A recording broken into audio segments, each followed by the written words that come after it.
Welcome to the BBC News Special Report. It is the 27th of February 2011. Today's top story. The Libyan rebels have taken their swift assault and taken Sirte, Gaddafi's hometown.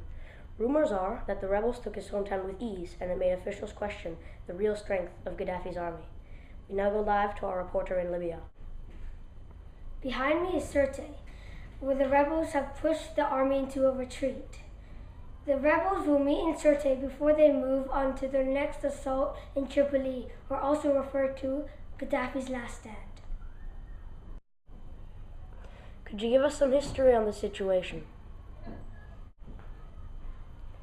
Well, in 1969, Gaddafi overthrew King Idris, which put him into power.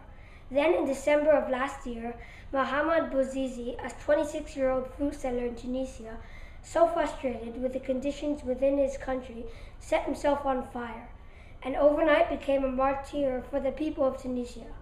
This led directly to violent protests all over the country against the government, the public boiling with frustration over their living standards, police violence, and their lack of human rights. In January of this year, Ben Ali, Tunisia's dictator, manages to leave Tunisia by plane. Then in February, people in Libya start protesting against their dictator, Gaddafi. What started all these protests in Libya?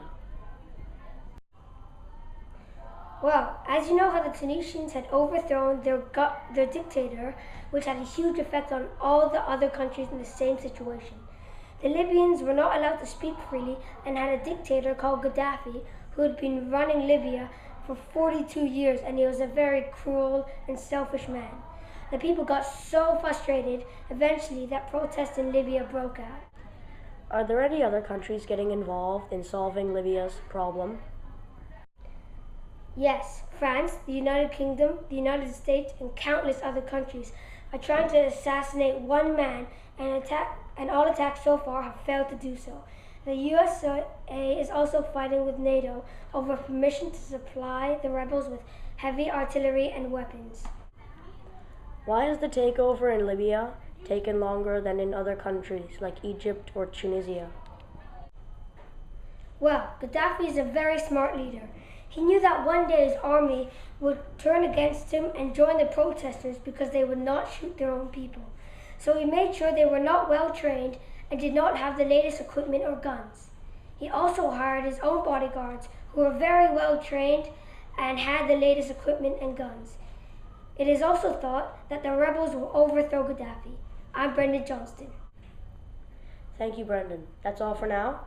This has been a BBC News Special Report. I'm Elias.